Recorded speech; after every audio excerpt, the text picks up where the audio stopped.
तो जी हाँ, नमस्कार दोस्तों, आप लोगों का स्वागत करते हैं फिर से। और आज हम पढ़ाने जा रहे हैं रोमन नंबर क्या होता है। नंबर सिस्टम मैंने पढ़ाने की कोशिश किया था तो वहाँ पे एक यूनिट मेरा छूट रहा था जिसका नाम था रोमन नंबर क्या होता है। मैंने सोचा उसको भी क्लियर कर लेते हैं क्योंकि वो बेसिक सा होता है और एक क्लास लगेगा, वो पूरा का पूरा कवर हो जाएगा और आपको अच्छा तरीका से समझ में भी आ जाएगा। तो चलिए, मैंने रोमन नंबर के लिए यहाँ पे लिखा XLCDM। मैंने क्या लिखा? XLCDM। इसका मतलब क्या होता है थोड़ा सा जानने की अगर हम कोशिश करें तो x का मतलब क्या होता है, तो आप कहिएगा कि सर x का मतलब होता है 10। x का मतलब क्या होता है 10। l का मतलब कितना होता है 50। l का मतलब कितना होता है 50। और c का मतलब कितना होता है 100। C का मतलब कितना होता है 100। और D का मतलब कितना होता है 500। और M का मतलब कितना होता है 1000।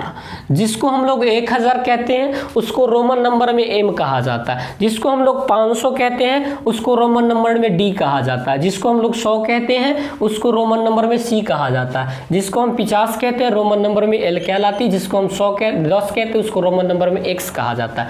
तो दोस्तों, मैंने यहाँ तो कोशिश किया कि 1 को तो आपने लिखा होगा I से, और 2 को लिखा होगा आपने, 2 को आपने ऐसे लिखा होगा I, और 3 को आपने लिखा होगा I, और 4 को लिखा होगा आपने I, और 5 को लिखा होगा V से, 6 को लिखा होगा VI से, और 7 को लिखा होगा VII, और 8 को लिखा होगा V, 9 को IX, और 10 को X।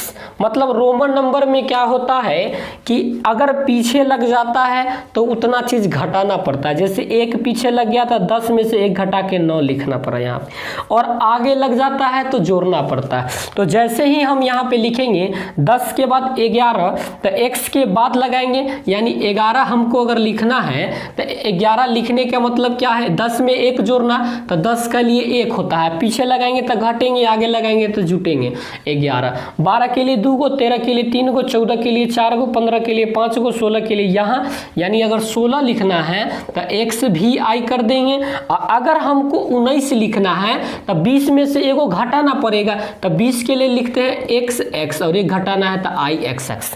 चलिए, इसमें कोई दिक्कत नहीं होना चाहिए। तो 20 को हम 30 को कैसे लिखेंगे, XXX से लिखेंगे। अच्छा भाई, 40 को कैसे लिखेंगे, तो सर 50 में से 10 घटाना पड़ेगा, तब 50 को हम लोग लिखते हैं L।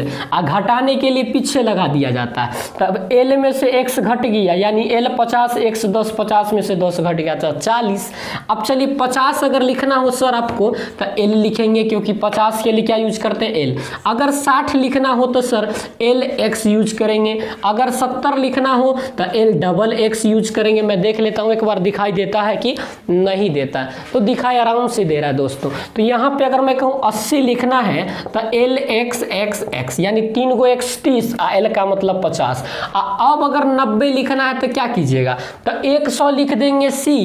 100 में से कितना घटाएंगे जो 90 आ जाएगा, 10, तो 10 के लिए प्रयोग करते हैं XC। तो XC का मतलब कितना हो जाएगा XC का मतलब 90, और 100 का मतलब हमने क्या बताया था C। 100 का मतलब हमने क्या बताया C। चलिए, 110 से लेकर तो आप आराम से आगे बढ़ सकते हैं। मैं बताता हूँ 200 के लिए आपको क्या करना है, तो DC कर देना है। 300 के लिए आपको क्या करना है, तो CCC कर देना है। अब भाई मेरे 400 के लिए क्या कीजिएगा, तो 500 के लिए सर होता है D, और D में से 100 घटा दीजिए, तो 100 घटाने का मतलब CD। चलिए, 500 के लिए सर अब तो D, 600 के लिए सर तो D पर एगो C, यानी D लिखिए, और C में जोड़िएगा तो 600। 700 लिखना हो तो सर DCC, 800 लिखना हो तो सर DCCC लिख दीजिए। और सर 900 लिखना हो तब 900, 1000 में से कितना घटाना पड़ेगा, तो 900 के लिए आपको लिखना पड़ता है M। लेकिन एक बात और याद रख लीजिएगा, M, और अब यहाँ करना क्या है, 100 घटाना पड़ेगा, क्योंकि M का मतलब 1000 है, तो 100 घटाने के लिए हम लोग पढ़ते हैं C। तो CM का मतलब हो जाएगा 900, और 1000 का मतलब हो जाएगा भाई मेरे M। तो एक ही बात को याद रखिएगा, जो चीज़ पीछे लग गया वो घटा देगा, जो चीज़ पीछे लग जाएगा वो घटा देगा। रोमन संख्या।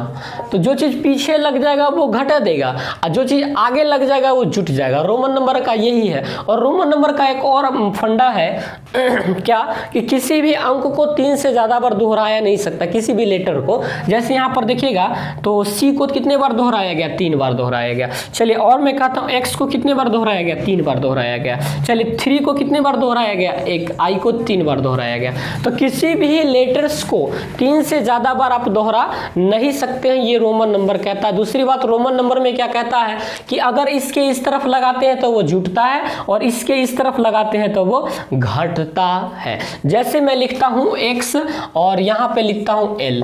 तो दोस्तों एक l का मतलब कितना होता है, तो l का मतलब सर 50 होता है। x पीछे लग गया है तो मतलब घट जाएगा, x का मान 10 तो यानी 40 हो जाएगा, जो कि xl का मतलब हमने 40 यहाँ पे लिखा था। अच्छा lx लिखे तो l का मतलब 50 और x का मतलब कितना, तो x का मतलब 10, उन्हें लगा तो जुट जाएगा। तो 50 और 10 कितना, 60। यही दो मेन फंडा होता है जिसके जरिए हम लोग रोमन नंबर को आराम से पढ़ लेते हैं। तो मैं 1000 तक कोशिश किया कि आपको दे पाऊँ। आप ट्रिक से याद रखिएगा कैसे, एक्सएलसीडीएम 10, 50, 100, 500, 1000 एक्सएलसीडीएम से आप याद रख सकते हैं। तो मित्रों मैं उम्मीद करता हूं कि आपको सारी चीज़ समझ में आया होगा। और अब हम जो बेसिक खत्म कर रहे हैं और धीरे धीरे अपनी अपनी चैप्टर की ओर बढ़ेंगे। 2 से 3 क्लास चैप्टर में लगेगा और उसके बाद उसको भी खत्म करेंगे, फिर निर्देशांक ज्यामिति पे आएंगे और उसके बाद थ्योरी के बाद हम लोग क्वेश्चंस कवर करने की भी कोशिश करेंगे। तो मिलते हैं फिर नई वीडियोज़ के साथ, नई उमंगों के साथ। तब तक के लिए थैंक यू वेरी मच।